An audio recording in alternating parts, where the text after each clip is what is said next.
तो सांग माने जदि आपणक मोबाइल रो साउंड जदि कम आसुछि ताहेले सांग माने मोबाइल रे गोटे सेटिंग्स अछि से सेटिंग्स जदि आपण माने ऑन कर देबे ताहेले सांग माने आपणक मोबाइल रो साउंडटा बढ़ी जीवो।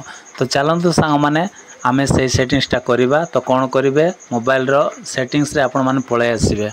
सेटिंग्स रे आसिला परे सांग माने एठी कोन करिवे तळको आसीबे। तळको आसिला परे सांग माने एठी आपण मानको गोटे सेटिंग्स देखिबा को मिलिबो एडिशनल सेटिंग्स। एठी आपण माने क्लिक करिवे। क्लिक कला परे सांग माने एठी देखंतु एठी आपण मानको गोटे सेटिंग्स देखिबा को मिलिबो एक्सेसिबिलिटी।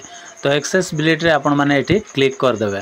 क्लिक कला परे सांग माने एठी आपण मानको चारिटा ऑप्शन देखाइबो जनरल विजन हेयरिंग फिजिकल। तो आपण माने कोन करिवे 3 नंबर टा को आपण माने सिलेक्ट करिवे।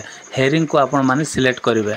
सिलेक्ट कला परे सांग माने जदि आपणकर एई सेटिंग्स टा देखंतु मोनो ऑडियो बोली गोटे सेटिंग्स अछि। एई सेटिंग्स टा प्राय आउ मोबाइल रे आउ बहुत भाई भौणी मानकर मोबाइल रे कोन थाए ना एमिति ऑफ थाए। ऑफ थिले मध्य कोन हेबो मोबाइल रो साउंड टा आउ भल से आसे नै आउ साउंड अधिक दे नै। तो सेति पे एटा को आपण माने ऑन कर देबे। तो आज रो वीडियो पसंद लागिथिले वीडियो रो गोटे लाइक करंतु आउ चैनल को सब्सक्राइब करंतु। Bye bye take care thank you.